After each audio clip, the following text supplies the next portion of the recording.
It's a perfect segue. We are talking today about being anchored in community. We've been doing a series on anchor. Pastor Daniel's done an awesome job talking about being anchored in prayer, anchored in the Word of God. What are the things in life as a Christian we need to be anchored into to be a healthy Christian, to make it for the long haul? And today, we're going after community. Turn with me in your Bibles to Genesis 2, verse 18. Okay, this is the one that a lot of you may have heard. It's about Adam and Eve. And as you're going there, legend has it actually that when God made Eve, he brought her to Adam and said, "Hey, Adam, this is Eve. This is your wife." He just said, "Whoa, man." And then God said, "I know she's amazing. She's with you." And he said, "Whoa, man." And then God said, "What do you want to name her?" And he just said, "Whoa, man." And God said, "All right, we'll name her Woman, I guess, and we'll name her Woman." And so that's how the origin of that name came, and I don't know if you knew that, but then also some time later as they're walking in the garden, I know there's another legend tells of a time when Eve looked to Adam and said, "Adam, are you happy in our relationship? Like, I just want to make sure, like, I just love you so much." And Adam said, "Oh, Eve, you're the only one for me. There's literally no one else. You're my only one. You're the one and only." Right? And there was a security there. You're the one and only for me, right? And so, no, but hey, go ahead. Are you there? Yeah, Genesis 2:18? All right. So this verse, it says in Genesis 2:18, "Then the Lord God said, 'It is not good that the man should be alone. I will make him a helper fit for him.'" And every man said, "Amen, I need a helper," right? And so, but this word alone, what's ironic, the Hebrew pronunciation of the word alone is bad, B-A-D, bad, right? It is bad to be alone, right? Right? And it actually means to be separated and to pulled out. And what's crazy is the first time the word alone ever appears in the Bible, it's associated with "this is not good." That's the first thing we know about being alone is this is not good. And the root word behind the word bad is badad. It's B-A-D-A-D. And it says it means to separate, to isolate, and to withdraw yourself. And it is not good that the man should be isolated, that the man should be separated, that the man should withdraw. And yes, this is talking about marriage as well, and man and woman, but the word here, though, for man is not male. It's not a man. It's the word for mankind, humanity. And so he's saying it is not good for humanity to be alone, to be isolated, or to withdraw themselves from others. This is not good. But what's crazy to me is, I don't know about you, but I'm thinking Adam wasn't alone, God. He was with you, right? I don't know about you, but for me, I'm thinking, he's in the garden. He's walking with God. He sees God, talks with him. All he knows is walking and being alone with God forever. Come on, some of you, that's paradise, right? You're just, I don't have a problem with God. It's everyone else I got a problem with, right? And so Adam has none of that. No, but he doesn't have issues. He doesn't have pain. He has no regret. He has no shame. He's got no bad past. He has no triggers. He's got no family issues. He's got no belly button, right? So no family issues there, right? And so he is nothing except for him and God. It was just him in perfection and like eternal bliss, him in paradise, walking with Jesus, right? You would think that this is as good as it gets. And yet God looked at it and said, in my opinion, God's opinion, this is not good. This tells me that you alone with God forever equals not good. That sounds wild to me. But God said it. God said, me alone with you forever, just your whole life, it's still not good. He says, and God decided that. That means according to God, you need other people. And so the first question I'm going after today is this idea of, do I need community? This is a very real question in people's hearts. They say, well, I just need God. All I need is God, right? According to God, it's not true. You need others as well. And so point 1A, it says, me plus only God equals not good.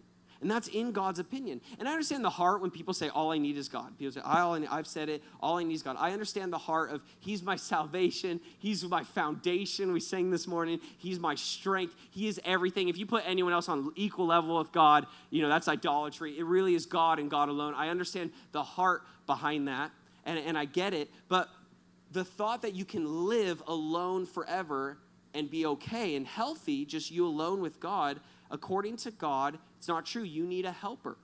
You need partners. You need a community.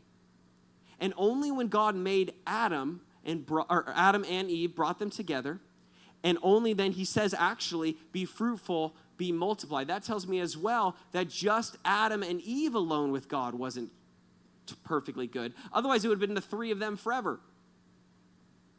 And it would have been perfect. But God says, no. What's perfect is be fruitful, multiply, build a family, build a community. God always wanted me plus others and a whole community plus him. He wants a family together going after him. That means, and only after that did he look at it and he said, this is very good. 1B, it's me plus God plus others equals very good.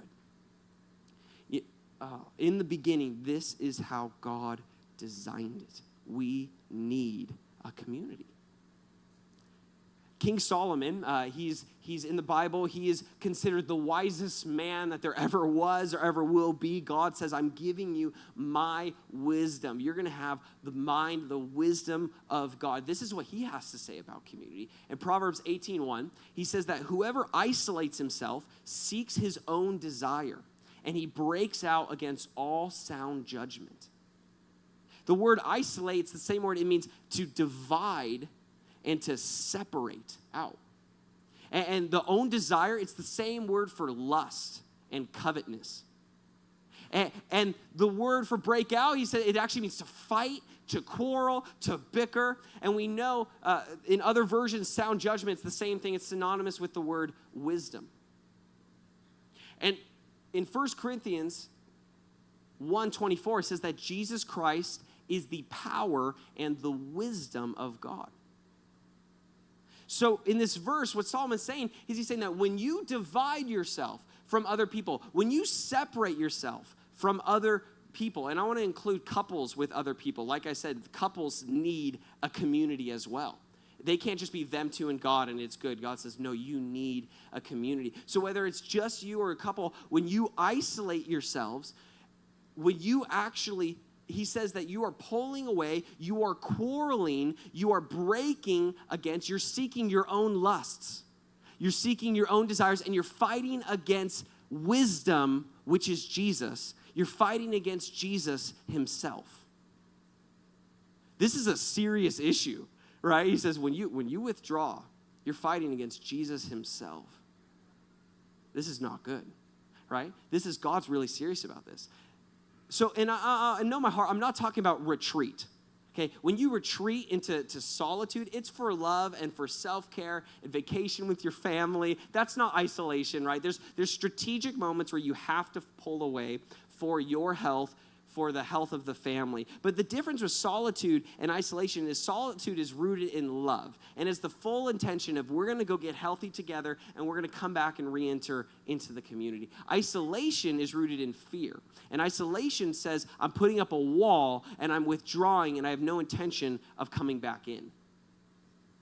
I'm going to pull away and I'm going to go find another community, or I'm just going to go to be alone, or I don't need anyone. Whereas solitude says, we love this family, but we need some time together, so we're just going to go pull away and be with the Lord, and then we'll see you next week. We'll come back, right? Do you see the heart difference? The fruit might look the same of pulling away, but the roots are two totally different systems, love or fear, right?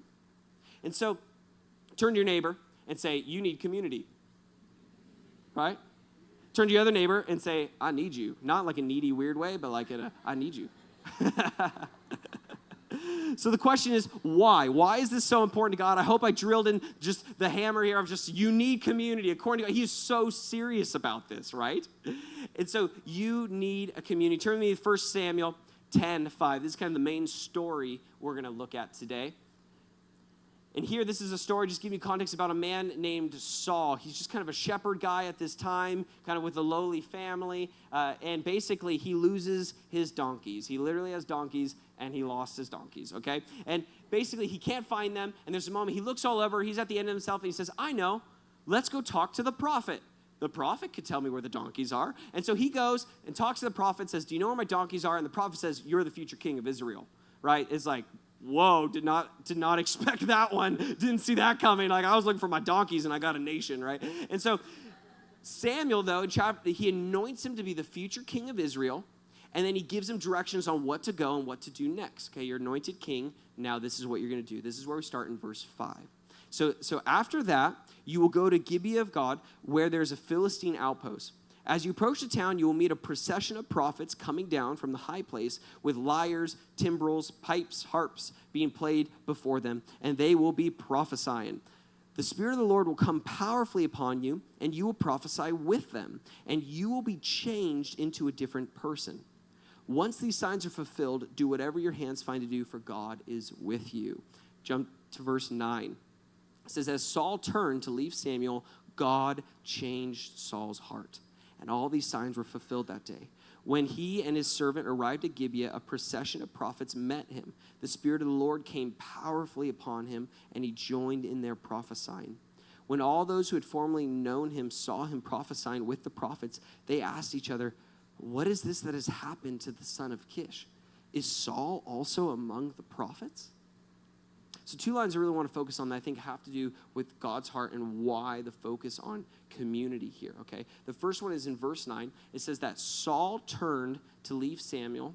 As Saul turned to leave Samuel, God changed Saul's heart. And all these signs were fulfilled. You see, Saul was in isolation, away from the community, the church, the people, right? But there was a moment where he went and he found Samuel.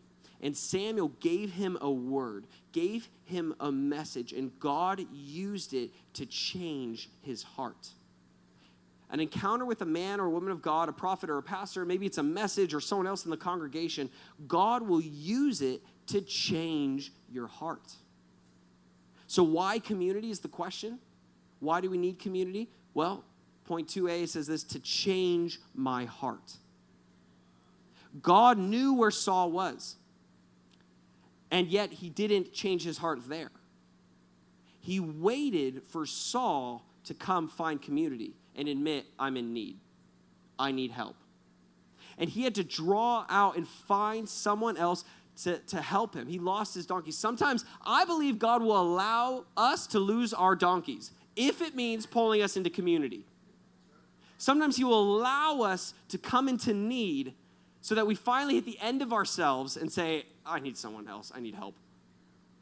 And he runs to the church because he says, God's with them. That's a community. I'm going to go ask them. What if losing your donkeys sometimes is not the devil attacking you, but God trying to kick you into community? And saying, like, you're too comfortable alone. You got all these materials. You're comfortable. You think all you need is yourself. I'm going to allow some of that to get pulled away so that you say, I need help. I need community. It's easy to isolate when you got a big buffer of all these donkeys around you, right? So, but sometimes that gets stripped away, and you say, I need help.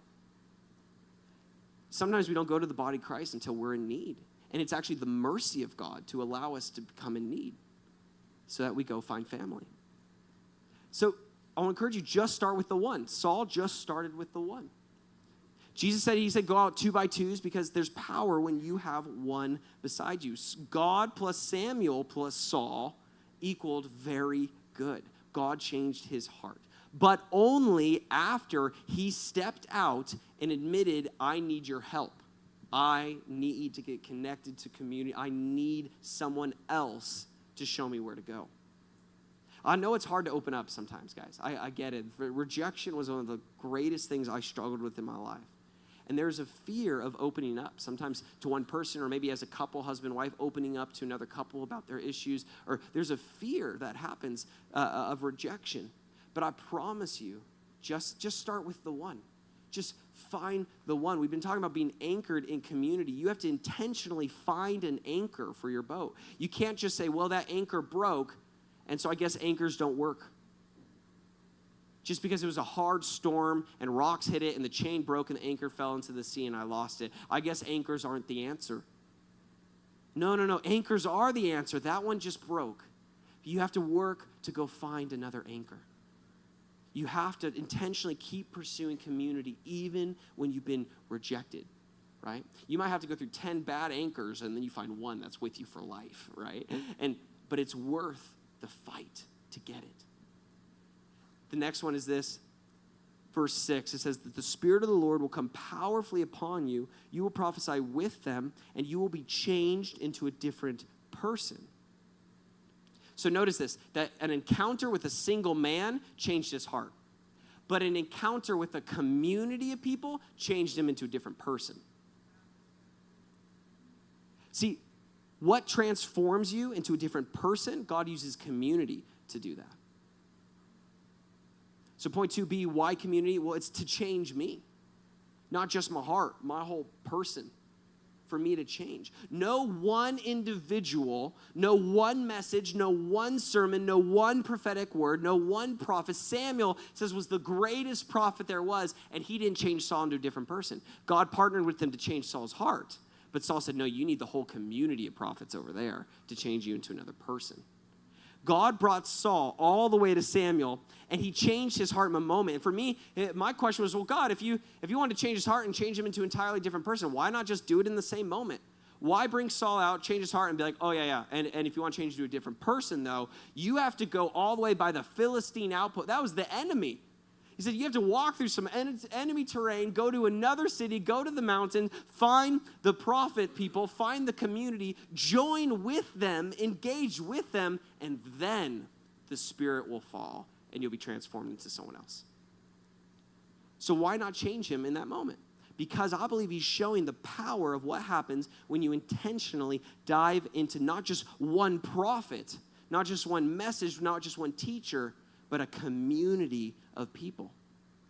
A community will always be able to transform you more than an individual. Many of us, and I love them, many of us, we have a favorite teacher. I love to listen. I listen almost every week to Bill Johnson or Lou Engle or Heidi Baker. There's different, everyone they have a different teacher they love, And just think about who that person is for you. Many of us will hear their podcast, or maybe we meet them in person, or we get a prophetic word, and it's good. It genuinely changes our hearts. God uses it. But it will never transform you into another person until you anchor, connect, root into a community.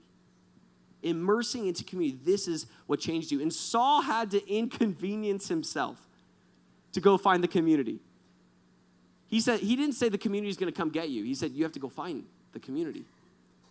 You have to go walk all the way to another mountain and go find them. And what's crazy is this community is weird. Like, it says this is a bunch of prophets walking down the mountain. It says they're all prophesying, right? They're going for it. It says they got their tambourines. They got their lyres and their flutes that they're playing as they're walking down. There's probably banners going all over the place. Like this is probably not the culture he's used to as a shepherd farm guy, right? And he has a choice. This community is crazy. I mean, this is charismania here. And he has a choice. Do I engage with them though they're completely different than me? Or do I have a choice to be like, they're not like me. I'm not like them. I'm not a prophet. That's a clique. And I'm not going to do that. And Or he says, if you want to change someone else, jump in with them. God did not say, hey, Saul, go find a community that plays the music you want. Right? He didn't say, go find a community where the preacher preaches the best sermon you've ever heard every single week. Right? He doesn't say, go find a community that's just really close, like the one down the street. He doesn't say, go find a community that never offends you, never challenges you, never makes you feel bad. He doesn't say, go find a community where you can get coffee and donuts just the way you like it every single morning, right? He doesn't say, go. He says, no. Go engage, and the reward is you will be transformed. You will change into somebody else. And the Spirit of God will fall upon you after you choose to engage with the community. And he admits, I'm the prophet. I'm not the answer. My word changed your heart with God. But I can't change you. Community does that. So many in the American church, and I've been guilty of this in my past, and so many of us, we see it all over. We treat church almost like a fast food restaurant rather than a family. We come with a list of everything we need to be comfortable. It's got to be the right music, not too loud, not too soft, just right, you know? It can't be shorter than 30 minutes. I was just starting to engage. Can't be longer than 40 minutes. That's too long. Give me like a 33-minute, right? You know, like, no, the preacher, he's got to be deep. He's got to be funny. He's got to make me laugh. He's got to make me cry. He's got to convict me, but not too much. Or else I'm going to leave, because now I'm offended. Conviction just turned to offense, and now I'm leaving. I'll go find somebody else, right? This is what we've done, and we put the responsibility of our transformation upon the community. And we say, they're responsible for my change. I'm not changing because the music's not the way I like it. I'm not changing because the pastor's not preaching the way I like it. I'm just not growing there anymore. Like, I'm not changing because the people, they're cliquey. They're a bunch of crazy prophets, you know? Like, I'm not changing because, and we have all these reasons. But God did not put the responsibility of Saul changing on the community. He put the responsibility of Saul changing on him engaging with the community. He didn't say the prophets have to change you. He said you have to choose to walk with them, and then you'll be changed. So many people, I've seen it, and it's heartbreaking. We jump to a church, and then we jump maybe a year, maybe two, and we're not finding the change in ourselves we want, and so we blame the community. We blame the pastor or the teaching or the music or the clickiness, and we find excuses, and then we uproot and we leave and we hop somewhere else. And I see it every 1 to 2 years. We hop and we hop and we hop with this grass is always greener kind of syndrome, and we treat it like a fast food restaurant. And the family dinner was never about the food. It was about sitting down around the food so that we can connect. It's not about just shoving food in me so I can get up and leave. That's fast food. And we've treated church like this. We come to church and we just, give me the sermon, give me the worship. I don't want to talk to anyone, and I'm going to leave. Right? And I feel like hamburgers this day, tacos this day. You know, I'm just going to get takeout this day, right? I'm just going to order in. And I want to go to this church this Sunday, this church this Sunday, this church this Sunday. You know what? This Sunday, I don't want church. I'm just going to podcast it, you know? And those are good things, and they change our hearts. They really do. But you'll never be transformed. And we missed the entire purpose of the dinner.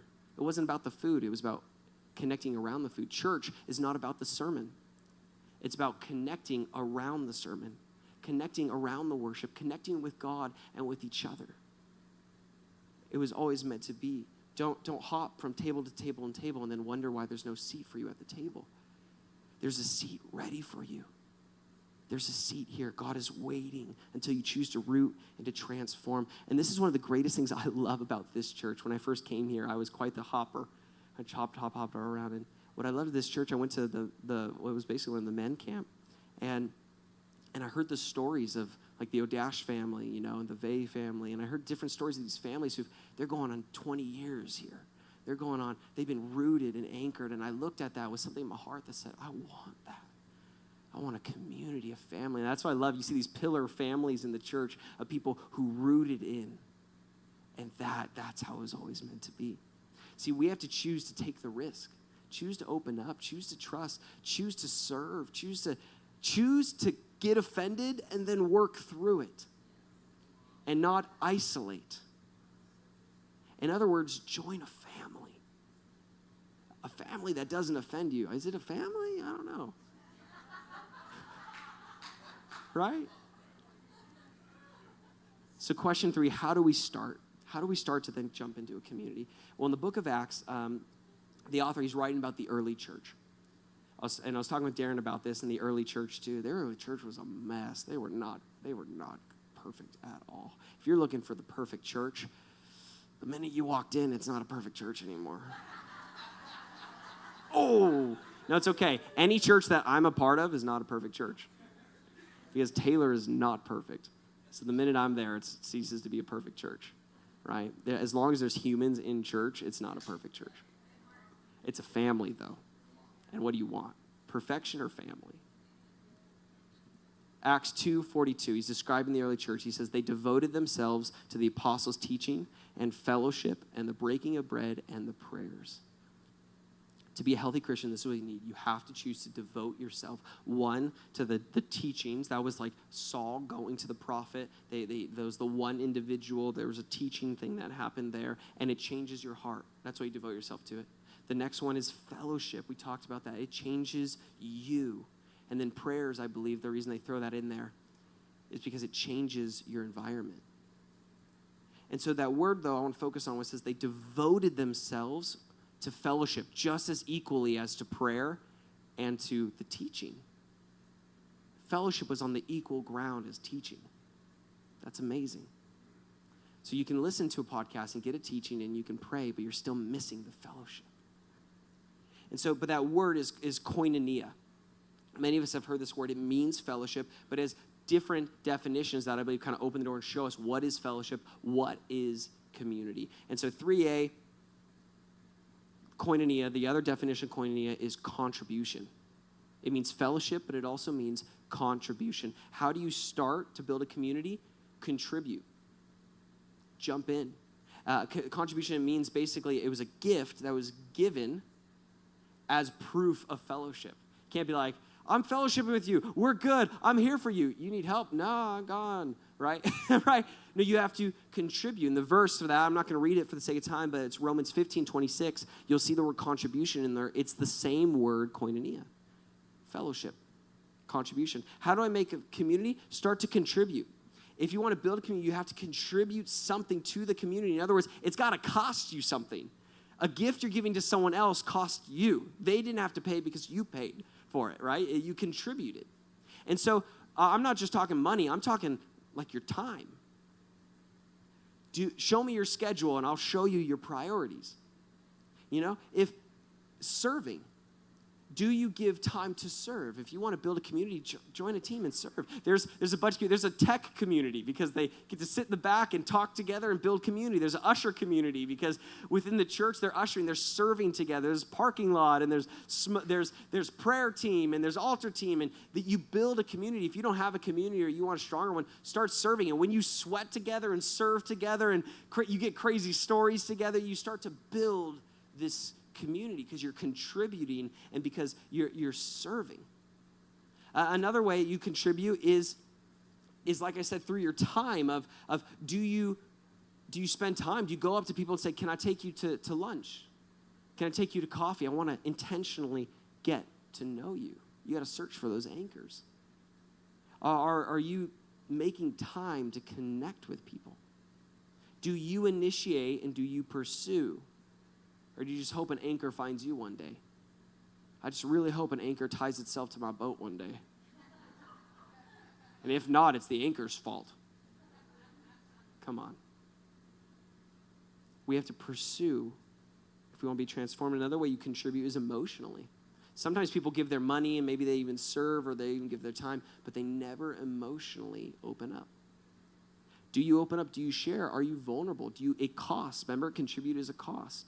Do you pay the cost of your heart sometimes for the sake of contributing to community? Are you willing? I know you've been hurt. I've been hurt. And we'll probably get hurt again because we're not perfect. But it's worth the cost of opening up.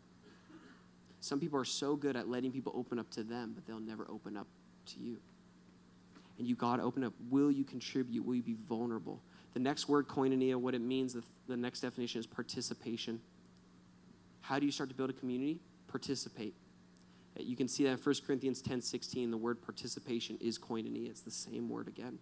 And it's the action of taking a part of something. Do you participate in what your community is doing? Right? Do I invite them to participate in what I'm doing? Have you joined a connect group? That is one of the greatest ways to start to participate and start to join is through connect group. Because it might be 3-4 people, or it might be maybe 10, I don't know, but it's a group of people that you can start to meet over a common interest and you can connect with and contribute to and serve with and open up your heart to. Right? You'll see different people wearing Get Connected shirts around here because we have connect groups out in the lobby, and I want to encourage you, go out there, find one to get connected with. I promise you, it'll start to transform you as you contribute your heart to it and your time to it. And you make it a priority. Will you contribute your vulnerability, right? Will you participate in what they're doing? But also, will you participate in what the church is doing? Like Man Camp. That was awesome, right? Man plus meat plus others and God, that equals very good, And are you intentionally going to the 4th of July barbecues or the Christmas things? Or are you inviting us and each other to our birthday parties and are you participating? The last one for community, 3C there, you'll see is community is partnership. The last word for koinonia, it means partnership. Partnering together. You see that in 2 Corinthians 6:14. Community is a commitment to partnership. To them, fellowship and partnership was one and the same.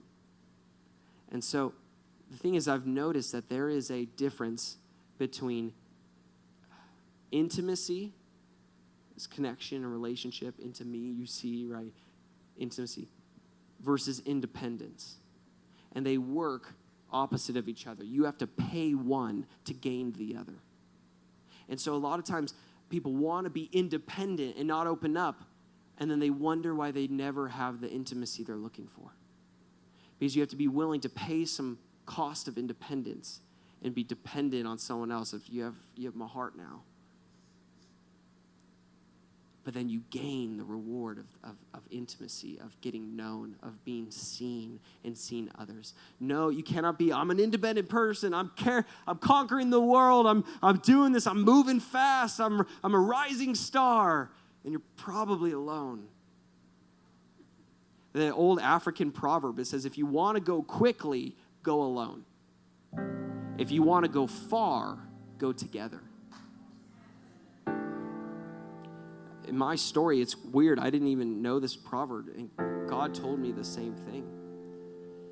You see, Jesus, we look at his life, and we see he had John, the 1, he had James and Peter, the 3, and then he had his closest, his 12, and you need circles of trust of 1, I'm really opening up to you, or 3, I'm really giving my heart to, and then eventually start with the 1, work your way to 3, work your way to 12, build these relationships. If Jesus needed it and did it, how much more do we? And with me, I've anchored my life to community. And it has come at a cost. There's been some rejections. There's been some hurts. There's been some tears and offense and having to work through things. But I've chosen to open up. I've chosen to participate. I've chosen to contribute. And it's transformed my life. If you go to my old community, it's the same thing. If Paul or Saul, when he went to his community, they said, is this Saul? Is he among the prophets now? I go to my old school and my old community, and they've literally said, is this Taylor? Is he a preacher now? I had one teacher come up and in front of all these people say, if you would have told me Taylor was going to be a preacher, I would have bet my house mortgage against you. And I was like, I don't know if that's a compliment or not, but I'll take it. She's like, shy, nerdy Taylor who sat in the back and didn't talk to anyone. That was me. But me plus God plus community transformed me. And it created a boldness. And God told me, I remember that I was going fast after Jesus. I was traveling the world. I went to all these nations as a missionary, but I had to make new friends almost every 6 months when I went to a new nation. And my heart was jaded and shut down. And I remember when it was the time to open up to this community, and God said, will you make Summit your family? I was scared because I said, God, every time I open up, they just leave and it hurts. But I remember God asked me, he said, do you want to get to your destiny alone? Or do you want to get there with a family? And I said, I've done the alone, live fast thing, and I need a family. And so I said, okay, God, as long as I'm here, I'm rooting, and this is my family. And I opened up, and I would have never guessed that so many years I'd be preaching here and leading worship and doing all these things. I would have never guessed. I just jumped into a family. Please, anchor in a community. We need you. You need us. And if you're a guest here just visiting, then when you go home, find a community, find a family. You need it if you want to be transformed. Do I need community? Yes. Me plus God, only God equals not good, but me plus others plus God equals very good. Why do I need community? It's to change my heart, to change me. And how do I start koinonia? Fellowship, contribution, participation, and partnership. Take the risk, find a community, throw down your anchor. Sit down at the table. Let's all stand. Lord,